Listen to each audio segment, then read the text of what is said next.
Baik, bismillahirrahmanirrahim. Assalamualaikum warahmatullahi wabarakatuh. Bagaimana kabarnya teman-teman semuanya? Semoga selalu dalam keadaan sehat. Pada kesempatan kali ini kita akan mengkaji atau melanjutkan materi kita terkait dengan fikul lughah yang sudah kita pelajari sebelumnya. Baik, teman-teman semuanya, marilah kita mulai pelajaran kita dengan bersama-sama baca Al-Basmalah.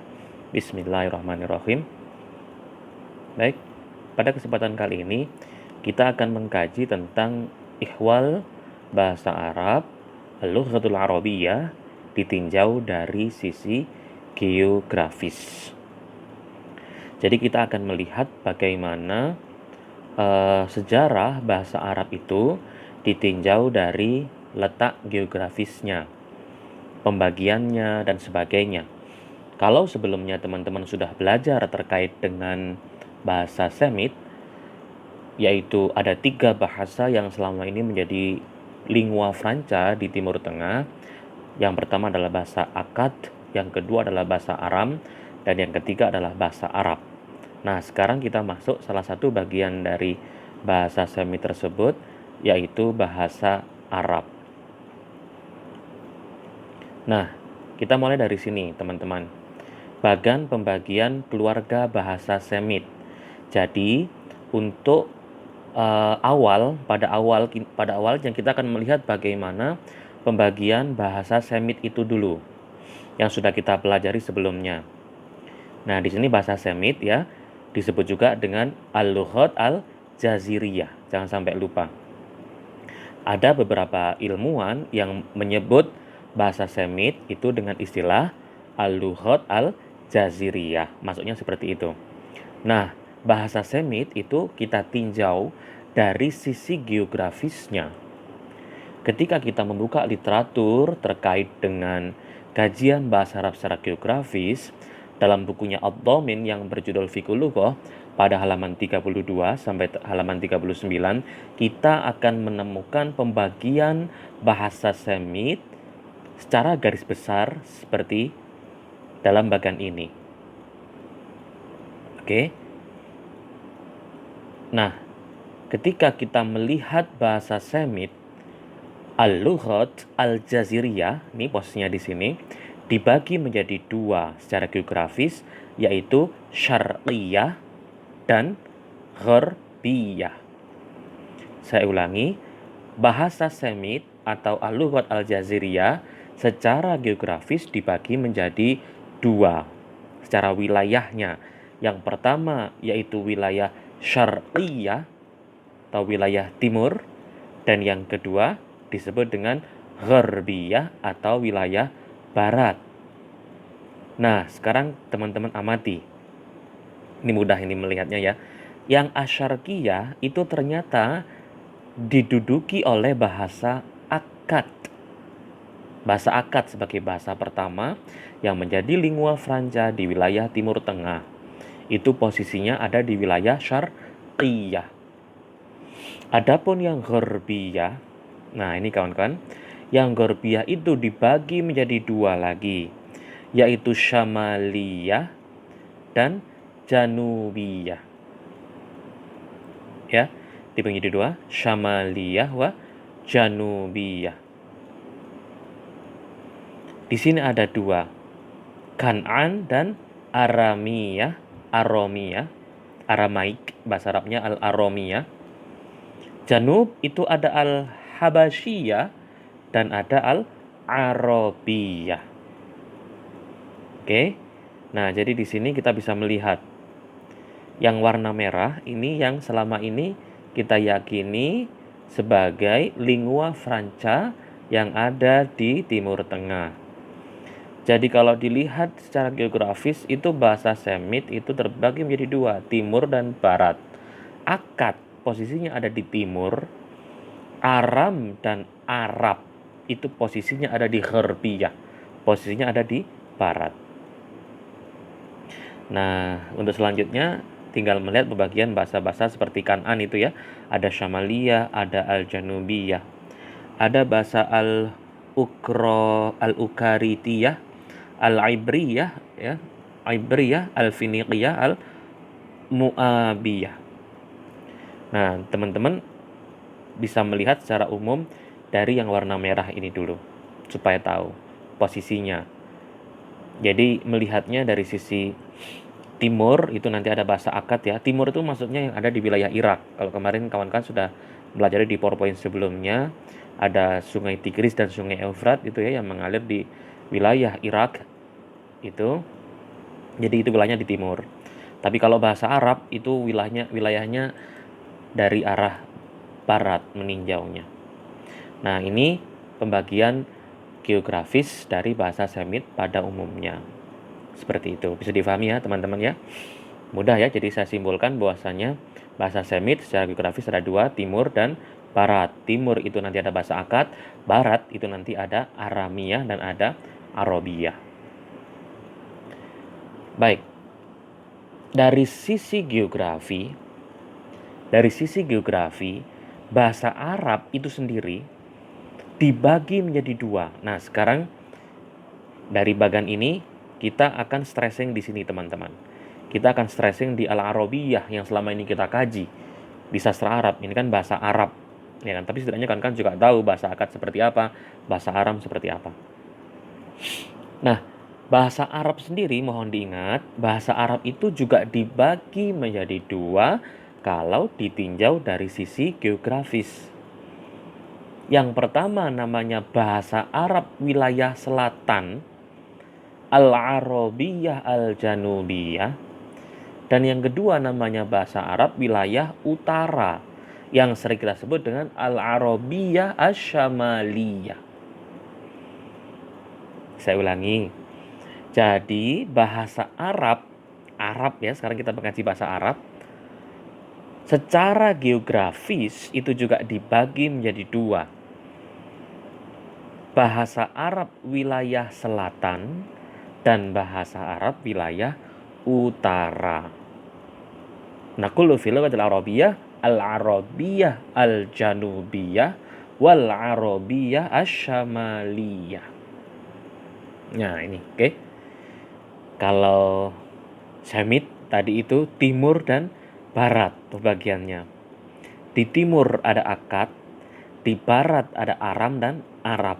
Lah, Arab sendiri dibagi juga menjadi dua, yaitu bahasa Arab wilayah selatan dan bahasa Arab wilayah utara. Nah, dua bahasa Arab secara geografis inilah yang akan kita pelajari pada PowerPoint kali ini, teman-teman. Kita mulai dari yang pertama. Namanya bahasa Arab wilayah selatan. Kita lepaskan Semitnya dulu kan kawan ya. Kita tinggalkan Semitnya. Sekarang kita masuk kepada kajian yang kita pelajari setiap hari, yaitu bahasa Arab dan kita yakini sebagai bahasa Al-Quran dan bahasa Al-Hadis. Itu kalau kita lihat secara geografis, itu juga ada dua, wilayah selatan dan wilayah utara. Kita mulai elaborasi yang wilayah utara dulu, Al-Janubiyah. Para ulama bahasa Arab menyebut Al-Arabiyah Al-Janubiyah atau bahasa Arab wilayah selatan ini dengan istilah Al-Yamaniyah Al-Qadimah. Saya ulangi lagi. Bahasa Arab wilayah selatan oleh para ahli sering disebut dengan Al-Yamaniyah Al-Qadimah. Coba sambil kawan-kawan bayangkan peta dari Arab Saudi itu kan kawan ya. Di bawahnya Arab Saudi itu kan ada Yaman. Nah, disitulah disebut dengan selatan. Nanti yang utara itu yang di atasnya Yaman itu disebut dengan bahasa Arab wilayah utara. Nah, kalau sekarang kita kaji yang Arab wilayah selatan, teman-teman saya ajak untuk pergi ke Yaman dulu. Al-Yamaniyah Al-Qadimah atau sering disebut dengan Al-Qahtaniyah. Bahasa Arab wilayah selatan, saya ulangi, kalau ditanya nanti apa nama lain dari bahasa Arab wilayah selatan? Ada dua, teman-teman. Bisa menyebut Al-Yamaniyah, Yaman ya, disifati dengan Al-Qadim. Qadim itu kan lama. Al-Yamaniyah Al-Qadimah atau Al-Qahtaniyah. Nisbah, semuanya pakai nisbah. Yamaniyah, al-Qahtaniyah, berarti dinisbahkan. Oke, bisa difahami ya. Nah, terkadang bahasa Arab di wilayah ini juga disebut dengan beberapa nama dialek. Nah, sekarang kita udah masuk ya, lebih sempit lagi. Kita mengkaji dialek ini, makanya kemarin ketika di awal pelajaran fikih lugha, teman-teman harus tahu batasnya bahasa dan batasnya dialek. Karena nanti kalau sudah masuk ke fikih lugha yang lebih dalam, kawan-kawan akan diajak untuk mengkaji tentang dialek. Nah, dialek yang berkembang di sana, di wilayah Arab Selatan tadi itu, namanya dialek Al-Hamiriyah. Atau, nah ini mungkin familiar, karena sama dengan nama surat di Al-Quran, Saba, As-Sabaiyah. As-Sabaiyah. Nah, jadi bahasa Arab yang wilayah selatan tadi, saya ulangi teman-teman, namanya ada Al-Yamaniyah Al-Qadimah, 1. 2, disebut juga dengan Al-Qahtaniyah, atau disebut dengan dialek yang cukup terkenal di sana, yaitu Al-Hamiriyah atau As-Sabaiyah. Oke. Nah, jadi ada 4 nanti ini namanya, istilahnya itu. Untuk sekarang ya, sekarang udah tahu Al-Hamiriyah sama As-Sabaiyah. Lalu bagaimana bahasa-bahasa Arab di wilayah selatan itu bisa kita ketahui? Jawabannya melalui Thariqun Nakush. Thariqun Nakush itulah yang disebut dengan inskripsi. Bahasa-bahasa Arab kuno dari bangsa Arab di wilayah selatan itu sampai kepada umat manusia sampai zaman sekarang, zaman kekinian, melalui cara ukir-ukiran, ya kan? Sama buktinya seperti berulang kali saya bertanya ke teman-teman, apa buktinya ada bahasa akad di Timur Tengah? Karena telah ditemukan Amarna letters, inskripsi. Ya. Dari mana taunya ada bahasa Aram? Ada lontar elefantin. Nah, bagaimana teman-teman tahu di Arab itu ada bahasa wilayah selatan? Nah, itu taunya juga dari inskripsi.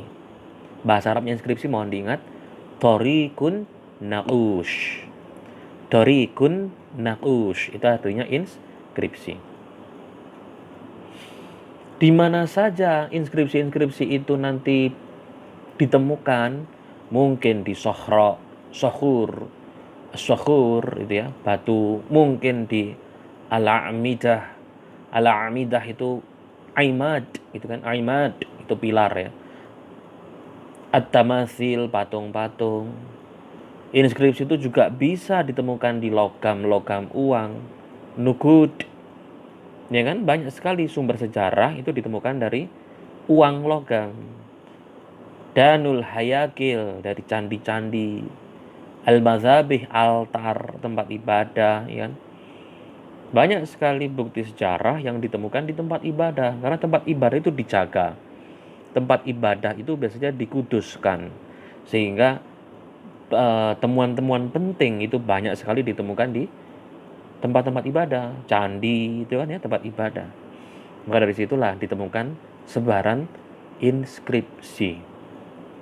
Bahasa Arabnya apa tadi? Thariqun Naqush. Nah, kalau kita melihat definisi inskripsi itu apa dalam teorinya, inskripsi adalah kata-kata yang terukir mungkin pada batu, monumen, atau mungkin dicap pada uang logam, medali, atau mungkin piala. Nah, inskripsi terbesar itu ditemukan di negara Yaman itu sendiri. Makanya dinamakan dengan bahasa Arab wilayah selatan. Selain itu, inskripsi dari bangsa Yaman kuno, Al-Qahtan tadi itu, Qahtaniyah tadi itu, ditemukan di oasis-oasis yang berada di utara wilayah Hijaz, atau yang selama ini disebut dengan Mantiqatul Aula. Ini. Jadi bukti-bukti inskripsi tadi, kalau sudah tahu inskripsi, terus ditemukan di mana? Nah, ini tersebar di wilayah Aula namanya. Aula itu nama tempat. Selain itu, inskripsi itu juga ditemukan di wilayah sebelah utara yang berdekatan dengan negara Kan'an. Ada di Aula, ada di Kan'an. Bahasa Arab wilayah selatan atau Al-Arabiyah Al-Janubiyah ini sangat berbeda dengan bahasa Arab yang ada di wilayah utara. Lah ini kawan, sama-sama bahasa Arabnya tapi berbeda geografinya saja sudah jauh berbeda gitu kan kawan. Makanya kan harus belajar dialektologi itu di situ. Harus belajar tentang dialek karena geografi itu ternyata menjadi faktor pembeda antara bahasa yang satu dan bahasa yang lain. Ini buktinya, ya, baik dari sisi fonologi itu bahasa Arabnya mazahirus saut, ya, atau dari sisi makna mazahirud dalalah. Bahkan mazahirul qawaid dari sisi gramatika pun berbeda. Lebih tinggi lagi dari mazahirul asalib, uslub. Dari style atau stilistikanya pun berbeda. Wabil khusus lagi terkait dengan masalah kosakata atau leksikon. Kosakatanya bahasa Arab wilayah utara dengan kosakata bahasa Arab wilayah selatan itu sangat berbeda. Maka dari itu perlu dikaji lebih jauh, lebih dalam lagi, lebih komprehensif supaya mendapatkan pemahaman yang holistik terkait dengan bahasa Arab wilayah selatan dan utara. Nah, di wilayah selatan, bahasa Arab wilayah selatan itu punya berapa ini? 5. Ada 5 dialek utama yang ada di wilayah bahasa Arab wilayah selatan. Jadi bahasa Arab wilayah selatan itu punya 5 dialek. Ada dialek ya. Ingat ya, ini bahasa dan ini ada dialek. Bahasa Arabnya dialek apa? Al-Lahjah. Yang pertama namanya Al-Lahjah Al-Ma'iniyah. Yang kedua namanya Al-Lahjah As-Sabaiyah. Yang ketiga namanya Al-Lahjah Al-Hamiriyah Al-Qadimah. Ini tadi ya. Namanya ya, Hamiriyah atau Sabaiyah itu. Sehingga disebut dengan wilayah selatan itu salah satunya bisa disebut dengan Al-Hamiriyah atau As-Sabaiyah karena ini dialek yang cukup terkenal di selatan. Ada Lahjah Al-Qutbaniyah dan Al-Lahjah Al-Hadramiyah. Ya kan, Hadramaut itu kan terkenal sekali kan di wilayah Yaman. Dia juga punya sumbangan yang cukup penting terhadap masuknya Islam yang ada di Indonesia. Hadrami itu kan. Al-Lahjah Al-Hadramiyah. 5 lahjah atau dialek inilah yang menjadi bagian terpenting dari bahasa Arab wilayah selatan. Nanti pertanyaannya, sebutkan 5 macam dialek yang ada di wilayah Arab selatan. Jawabannya ada 5 ini. Al-Lahjah Al-Ma'iniyah, Al-Lahjah As-Sabaiyah, Al-Lahjah Al-Hamiriyah, Al-Qadimah, Al-Lahjah Al-Qutbaniyah, Wal-Lahjah Al-Hadramiyah. Oke? Nah, ini ya saya bawakan peta Timur Tengah supaya kawan-kawan tidak bingung nanti. Ini kan peta Timur Tengah ya kawan-kawan ya. Ini ada Irak, ini ada Iran gitu ya. Ada Yaman di sini. Dia ujung di Yaman itu kan ya. Ada Saudi Arabia nih, kalau nyebrang dikit nanti ada Mesir ya kan. Nah, apa yang kita diskusikan tadi wilayah selatan, bahasa Arab wilayah selatan di sini kan pastinya. Di Yaman ini. Di Yaman inilah letaknya geografi bahasa Arab wilayah selatan. Ada pun nanti lawannya tadi bahasa Arab wilayah utara itu ada di sini nanti posisinya. Saya tadi menyebutnya di atas Yaman, kalau di peta kan di atasnya Yaman. Nah, ada di sini. Lah tadi kalau yang bahasa Semit, ingat ya. Semit tadi yang bagian pertama, Semit itu kan timur dan barat ya. Timur itu nanti ada di sini, di Irak itu. Di Irak itu kan lahirnya bahasa akad kan di sini kan posisinya. Irak, ada Iran ya, ada Turki ya. Nah, terus yang lainnya Arabiah itu di sini. Nah, di sini. Arab itu kan di sini nanti lahirnya bahasa Arab. Berkembangnya bahasa Arab, bahasa Aram itu kan juga di sini. Kalau akad itu ada di sini. Makanya tadi ketika pembagian bahasa Semit, tolong diperhatikan ya. Bahasa Semit ada 2, pembagiannya geografis timur dan barat. Arab itu juga dibagi jadi 2, utara dan selatan. Nah, kita kaji yang selatan dulu. Nah, lebih jelas lagi ya, ini petanya ya, Egypt, Saudi Arabia, Irak, Yemen, ya kan, Yaman di sini posisinya. Baik kawan-kawan, mari kita mulai mengkaji yang pertama, yaitu Al-Lahjah Al-Ma'iniyah atau Minean, namanya agak Minayan language, Al-Lahjah Al-Ma'iniyah. Apa namanya Al-Lahjah Al-Ma'iniyah? Dialek jenis ini dinisbahkan kepada Al-Ma'iniyin, yaitu sekelompok orang yang tinggal di sebelah selatan Yaman. Jadi di Yaman tuh ada wilayah selatan itu namanya orang-orang Al-Ma'iniyin, orang-orang yang tinggal di sebelah selatan. Nah, di sana juga ada sebuah kerajaan yang paling tua. Ibu kota dari kerajaan ini namanya Korna. Korna, jangan ditambahi virus nanti. Hampir mirip ya, Korna. Korna atau Koronana. Koronana. Itu nama ibu kota ya. Ibu kota Yaman dulu namanya Koronana. Korna. Ibu kota di kerajaan. Ada banyak sekali bukti yang menunjukkan bahwa dialek yang Al-Ma'iniyin yang pertama ini itu muncul pada abad ke-8 sebelum Masehi. Jadi tua sekali. Nah, makanya kan meskipun tua kita tetap bisa mengetahui dari mana, dari inskripsi, dari Tariqun Nakush tadi itu ya. Dan mereka memang dari awal itu orang-orang yang pintar berdagang. Ini loh, kelebihannya bangsa Arab itu kan kendali perdagangan ada di tangan bangsa Al-Ma'iniyin, orang Ma'iniyin ya, dari Samudra Hindia sampai ke sisi negara Arab. Nah, dialek Ma'iniyah ini juga sampai kepada kita melalui inskripsi atau Tariqun Nakush.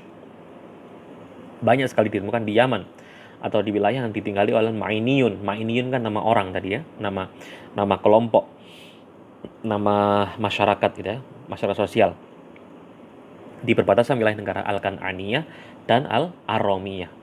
Setelah kuasa mereka menyebar di sana. Aqdamul lughat. Jadi lahja Al-Ma'iniyah termasuk sebagai bahasa yang paling tua, aqdam. Al-Maniyah min aqdamil lughat allati istu'milat fi janubil jazirah al-Arabiyah fil Yaman. Ini ya.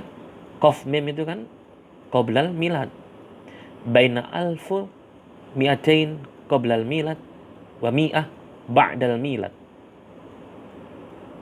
Ini ba sama mim itu ba'dal milad, qaf sama mim itu qoblal milad.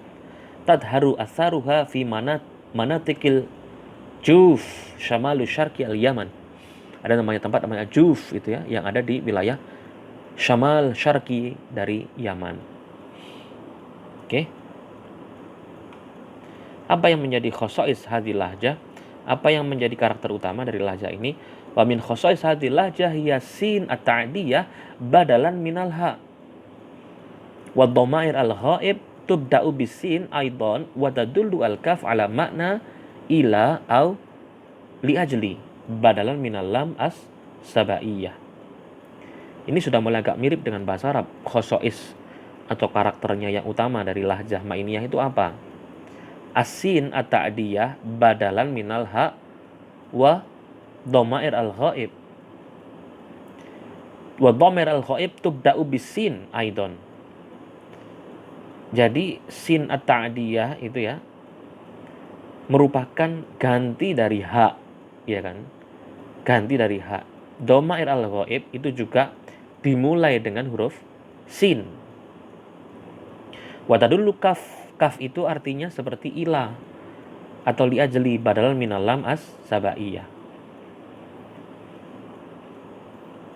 Nanti kalau mencari di internet ya namanya Minean language ini ya. Old South Arabian. Nah ini hanya nanti tambahan saja, kalian bisa mengecek kalau mau mencari lebih dalam lagi. Ini juga dikaji di Philip Kahiti itu juga ada kan. Kalau nanti kan baca bukunya Philip Kahiti nanti ada ketemu dengan Minean language. Oke, sekarang yang kedua masuk kepada lahjah as-sabaiyah. Bangsa Sabak, kawan-kawan. Dialek jenis ini dinisbahkan kepada Sabak.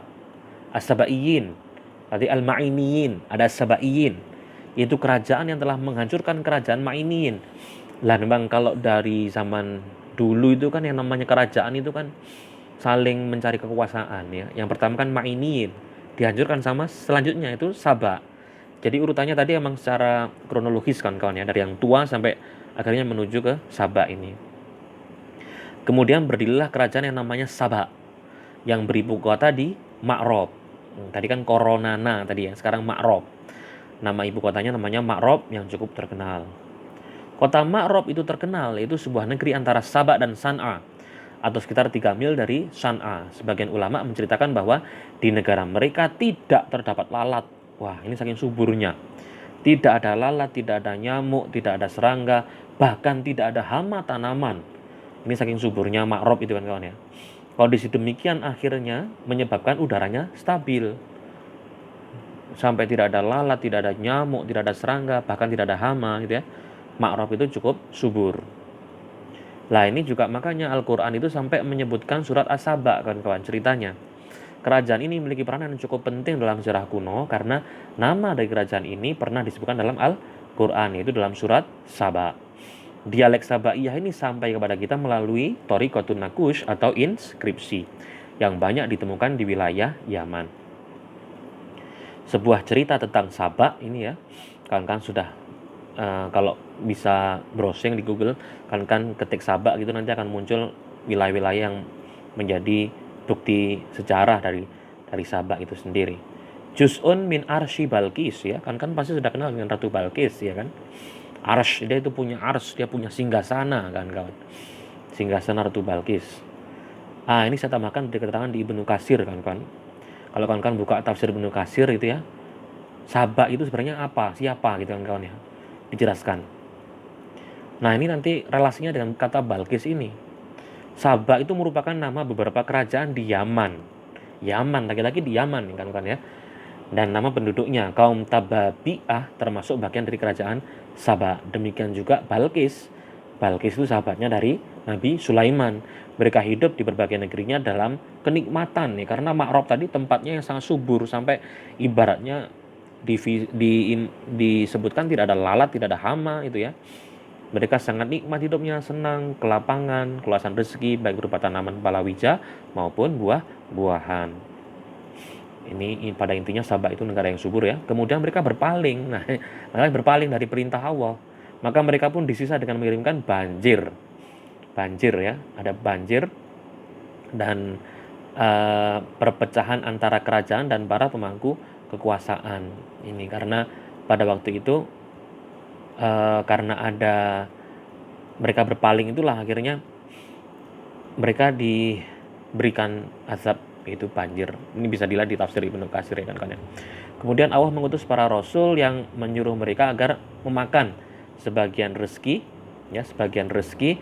dan mensyukuri dengan jalan mengesahkan dan menyembahnya. Mereka hidup dalam kondisi demikian hingga pada waktu yang dikehendaki oleh Allah. Sabah, Imam Ahmad itu meriwayatkan dari Ibnu Abbas, dia berkata, ada seorang bertanya kepada Rasulullah tentang Sabah, apakah Sabah itu nama seorang laki-laki atau perempuan? Tebak-tebakan ini kan kawan ya. Sabah itu laki-laki atau perempuan kira-kira ya? Atau nama negeri gitu ya. Nah, maka pada waktu itu Rasulullah menjawab, Sabah itu merupakan nama seorang laki-laki. Putranya ada 10. 6 orang tinggal di Yaman dan 4 orang tinggal di Syam. Nah, anak-anak yang tinggal di Yaman bernama Mazahij, Kindah, Asdi, Ash'ariyun, Anmar, dan Himair. Sedangkan anak-anak yang tinggal di Syam itu bernama Falham, Jazam, Amilah, dan Ghassan. Nah ini kalian bisa melihat di tafsir Ibnu Katsir ya. Para pakar nasab diantaranya ada Muhammad bin Ishaq berkata, nama Sabak yang sebenarnya adalah Abdusyam bin Yashab bin Ya'rob bin Kohton. Kohton, ini lagi-lagi ada Kohton ya, karena memang dari Yaman tadi itu. Dia dinamai Sabak karena dia merupakan orang yang pertama kali kembali. Nah ini, akhirnya ketemu ya. Sabak itu filosofinya adalah orang yang pertama kali kembali. Saba'a. Saba'a itu artinya orang yang pertama kali kembali. Saba'a. Asba. Khobato ilallah artinya ya. Di dalam kamus asba'a itu berarti khobato ilallah. Yang dimaksud adalah kembali dari paganisme. Ya dulu kan orang-orang menyembah berhala kan ya, paganisme di wilayah Arab Saudi itu, di wilayah Yaman juga, kepada penyembahan kepada Allah yang Maha Esa. Temple of the Sun, Yaman ini ya, Queen of Saba itu ya, Ratu Balqis tadi itu ya, yang akhirnya mendapatkan azab karena dari kenikmatan itu akhirnya mereka berpaling dari Allah gitu ya. Baik, yang ketiga namanya Al-Lahjah Al-Hamiriyah Al-Qadimah kawan-kawan. Dialek jenis ini dinisbahkan kepada kelompok Al-Hamiriyin. Hamiriyin itu yaitu mereka yang telah menghancurkan kerajaan Sabak. Nah, ya kan Sabak akhirnya dihancurkan juga oleh Al-Hamiriyah tadi. Al-Hamiriyin yang cukup lama berkuasa bahkan berhasil mengusir kaum Al-Ahbash dari negara Yaman. Keluarga bangsa Al-Hamiriyah ini menguasai pemerintahan pada tahun 400 Masehi.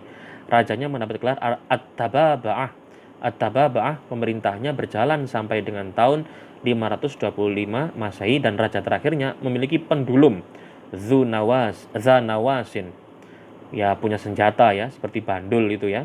Kalau orang dulu kan senjatanya cukup macam-macam ya, bentuknya seperti bandul, yang telah meluluhlantakkan bangsa Al-Ahbash. Dialek jenis ini telah sampai kepada kita melalui sama inskripsi, lagi-lagi ya. Ini urgensi dari inskripsi, itulah akhirnya kita bisa mengetahui jenis-jenis dialek yang ada di Timur Tengah, khususnya di bahasa Arab wilayah selatan. Yang keempat namanya Al-Lahjah Al-Qutbaniyah.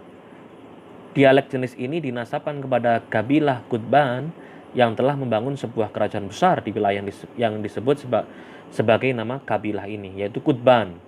Merupakan sebuah wilayah tepi pantai yang berada di wilayah utara, wilayah Aden. Ini dialek Qutban. Oke, yang terakhir namanya Al-Lahjah Al-Hadramiyah, kawan-kawan. Qabail Hadramaut, dialek jenis ini dinisbahkan kepada kabilah-kabilah Hadramaut. Qabail Hadramaut ya, yang berada di wilayah selatan, sebagai sebuah peradaban yang bersinar dan kerajaan yang kuat. Dialek jenis ini juga sampai kepada kita dengan cara inskripsi di wilayah Al-Hadramiyah yang terbilang kuno. Nah, oke, itu tadi adalah bahasa Arab di wilayah selatan. Nanti kita akan kaji lebih dalam lagi bahasa Arab di wilayah utara, Al-Arabiyah Syamaliyah. Nah, para ulama bahasa Arab kontemporer membagi bahasa Arab wilayah utara, Al-Arabiyah Syamaliyah, menjadi dua kelompok. Dua kelompoknya itu adalah, mohon diingat, Al-Arabiyah Al-Ba'idah, atau disebut dengan Arabiyatun Nakush, atau Al-Arabiyah Al-Baqiyah, atau Al-Arabiyah Al-Fusah. Nah, di sini loh nanti kita akan kaji lebih dalam, karena asal usul dari bahasa Fusah itu ada di sini nanti kan, kawan. Ada di wilayah utara. Tadi sudah kita kaji wilayah selatan, sekarang kita kaji yang wilayah bahasa Arab wilayah utara. Tapi nanti akan kita lanjutkan di PowerPoint selanjutnya ya ini ya. Ini hanya sekitar sekilas saja.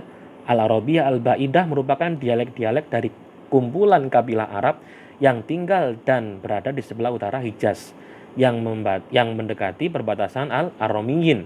Maka dari itu dialek jenis ini cukup banyak dibentuk oleh Al-Aromiyah tadi, dekat dengan yang selatan. Unsur-unsur pokok dialek ini sudah cukup banyak yang hilang. Dialek-dialek ini juga punah sebelum masa Islam. Dialek jenis ini sampai kepada kita melalui cara inskripsi yang ditemukan dalam wilayah yang cukup luas, dari Damaskus sampai ke Mantikotul Ula. Baik, oke kawan-kawan, mungkin untuk kesempatan kali ini cukup sampai di sini dulu. Nanti kita akan elaborasi lebih dalam lagi tentang bahasa Arab di wilayah utara. Ya, ini tadi sudah kita singgung sekilas ya, bahwasanya ada bahasa Arab wilayah utara dan ada bahasa Arab wilayah selatan. Nah, ini nanti kita akan kaji lebih dalam lagi di pertemuan yang akan datang terkait dengan ini. Ada Mantikotul Ula ya, tadi tempat ditemukan banyaknya inskripsi. Ada 3 inskripsi yang paling tua, ini nanti kita juga akan mengkaji. Jadi kesimpulannya untuk hari ini ada di sini ya kawan-kawan ya, Al-Arabiyah Asy-Syamaliyah dan Al-Arabiyah Al-Janubiyah. Al-Lughatul Arabiyah itu nanti dibagi menjadi 2. Baik, kurang lebihnya saya mohon maaf. Assalamualaikum warahmatullahi wabarakatuh.